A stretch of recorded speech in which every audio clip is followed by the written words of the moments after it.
ఆదివాసీ బిడ్డలు సంక్షేమ హాస్టళ్లలో చలికి వణికిపోతున్నారు.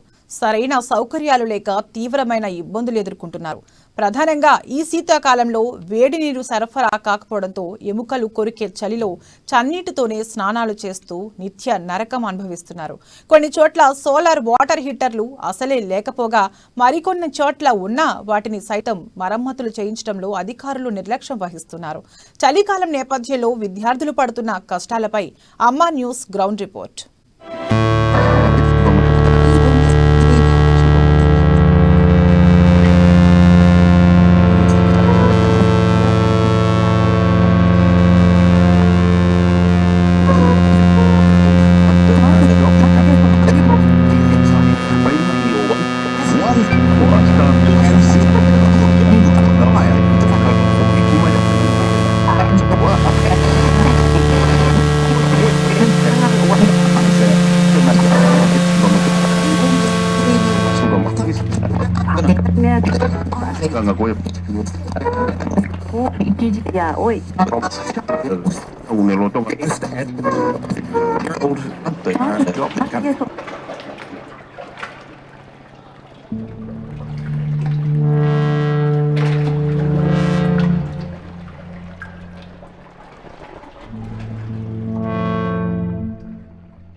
చన్నీటి స్నానమే దిక్కవుతున్న దుస్థితి. ఇది ఎక్కడో మారుమూల ప్రాంతంలో విద్యార్థులు ఎదుర్కొంటున్న అవస్థలు అనుకుంటే పొరపాటే. సాక్షాత్తు జిల్లా అధికారులు కొలువుదీరిన ఆదిలాబాద్ పట్టణం నడిబొడ్డున ఉన్న కొలాం ఆశ్రమ పాఠశాలలో చదువుకుంటున్న ఆదివాసీ బిడ్డలు అనుభవిస్తున్న కష్టాలు. ఈ పాఠశాలలో 3 నుంచి 10వ తరగతి వరకు మొత్తం 334 మంది విద్యార్థులు విద్యను అభ్యసిస్తూ వసతి పొందుతున్నారు. సరైన సౌకర్యాలు లేకపోయినప్పటికీ సర్దుకుపోతున్నారు. పెద్ద పిల్లలు ఎలాగోలా అడ్జస్ట్ అవుతున్నా చిన్నపిల్లల పరిస్థితి మాత్రం చాలా దయనీయంగా ఉందనే చెప్పాలి. ఎంతో మంది అధికారులు మారుతున్నా, ఉపాధ్యాయులు మారుతున్నా ఇప్పటి వరకు వేడి నీటి సరఫరా కోసం సోలార్ హీటర్లు మంజూరు చేయించలేకపోవడం బాధాకరం. గతిలేని పరిస్థితుల్లో గజగజ వణుకుతూ చన్నీటి స్నానం చేస్తూ అనారోగ్యం బారిన పడుతున్నామని విద్యార్థులు వాపోతున్నారు. చల్లటి నీళ్ళతో స్నానం చేస్తాం సార్. బాగా చల్లగా ఉంటాయి సార్. కొంచెం వేడి నీళ్ళు ఉంటే స్వెటర్ కూడా ఇచ్చిండ్రు, కానీ బాగా చల్లటి నీళ్ళు ఉంటాయి. హీటర్లు లేవు, హీటర్లు తెచ్చి గరం నీళ్ళు తెచ్చి మంచిగా ఉంటుందని. बहुत ठंडी लगता है स्नान करते जब सब ठंडी लग के आकर जाते सर. చల్లటి నీళ్ళతో స్నానం చేయబడుతున్నది. మాకు హీటర్లు లేవు, ఏం లేవు. చిన్నపిల్లలు 5th 6th వాళ్ళు బాగా చల్లటి నీళ్ళతో చేస్తున్నారు. పొద్దున 5, 6కి లేచి చల్లటిలో చేస్తున్నారు. వాళ్ళకు బాగా చలి పెడుతుంది. అయితే మాకు హీటర్ కావాలని కోరుతున్నాం 5th 6th వాళ్ళ కోసం. అటు కలెక్టరేట్ క్యాంపు కార్యాలయం వెనకాల ఉన్న గిరిజన సంక్షేమ గురుకుల బాలుర పాఠశాల విద్యార్థులది అదే పరిస్థితి. ఇక్కడ దాదాపు అన్ని విభాగాలను కలుపుకుని 912 మంది విద్యార్థులు చదువుకుంటున్నారు. ఈ వసతి గృహంలోనూ సోలార్ హీటర్లు లేకపోవడంతో చల్లటి నీళ్లతోనే స్నానాలు చేయాల్సిన దుస్థితి దాపురించింది. జిల్లాలోని అన్ని గిరిజన ఆశ్రమ పాఠశాలల్లో విద్యార్థుల సౌకర్యార్థం 2013లో అప్పటి ప్రభుత్వం సోలార్ వాటర్ హీటర్లను ఏర్పాటు చేసింది. గిరిజన విద్యాలయాల్లో చదువుతున్న విద్యార్థులు వేడి నీళ్లతో స్నానం చేయడానికి వీలుగా ఆయా పాఠశాలలు, వసతి గృహాల భవనాలపైన సౌర యంత్రాలతో పాటు ఒక వేడినీటి యంత్రాన్ని బిగించింది. 1-2 తప్ప ఇవి పనిచేసిన దాఖలాలు లేవు. వాటర్ ప్లాంట్ వర్కింగ్ పనిచేస్తుంది. ప్లస్ పిల్లలకు చలికాలాన్ని దృష్టిలో పెట్టుకుని మంచి క్వాలిటీ బ్లాంకెట్స్ ఇవ్వడం జరిగింది. అలాగే స్వెటర్స్ కూడా క్వాలిటీ స్వెటర్స్ ఇచ్చారు. కొంచెం స్నానాలకు వేడి నీళ్ళు లేకపోవడం వల్ల ఇబ్బందిగా ఉంది. ఆ ప్రాబ్లం కూడా సాల్వ్ చేస్తే బాగుంటుందని మేము చెప్పడం జరిగింది. ఇక వీలున్నప్పుడు వస్తుంది అది అంతే. ఇది ఇక్కడ సోలార్ వాటర్ చాలా కాలం నుంచి లేదు మరి స్కూల్కు. కొన్ని పాఠశాలకు శాంక్షన్ అయినాయి, కొన్ని చోట్ల వర్కింగ్ ఉన్నాయి, కొన్ని చోట్ల ఉండి కూడా అంటే రిపేరింగ్లో ఉన్నాయి. కానీ మా దగ్గర సోలార్ వాటర్ హీటర్ లేదు. ఇస్తే బాగుంటుంది. నవంబర్ నుంచి జనవరి వరకు ఎముకలు కొరికేంత చలి ఉంటుంది. కొన్ని చోట్ల కనిష్ట ఉష్ణోగ్రతలు 0 డిగ్రీలకు పడిపోతుంటాయి. పగటిపూట సైతం ఉన్ని దుస్తులు ధరించాల్సిన పరిస్థితి. రాత్రిపూట ఇళ్లలో కుంపట్లు పెట్టుకుని చలిబారు నుంచి ఉపశమనం పొందాల్సిన నేపథ్యం. ఇటువంటి అత్యంత శీతల వాతావరణంలో వేడి నీళ్లు కాకుండా చల్లటి నీళ్లతో స్నానం చేస్తే ఎలా ఉంటుందో ఒక్కసారి ఊహించుకుంటేనే భయమేస్తుంది.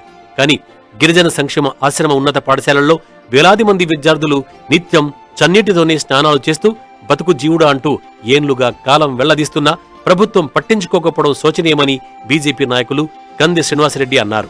ఆదివాసీ బిడ్డలకు ఇన్ని రోజు పురుగన్నం నీళ్ళచారు పెట్టిందే కాకుండా ఇప్పుడు కనీసం వాళ్ళు చల్లటి నీళ్ళల్లో స్నానం చేస్తుంటే మానవత్వమైనటువంటి కనికరం కూడా లేకుండా ఈ సిగ్గులేని ప్రభుత్వం బీఆర్ఎస్ ప్రభుత్వం వాళ్ళకు వాటర్ హీటర్లు కూడా వేడి నీళ్లు కూడా స్నానం చేయడానికి అందించలేకపోతుంది.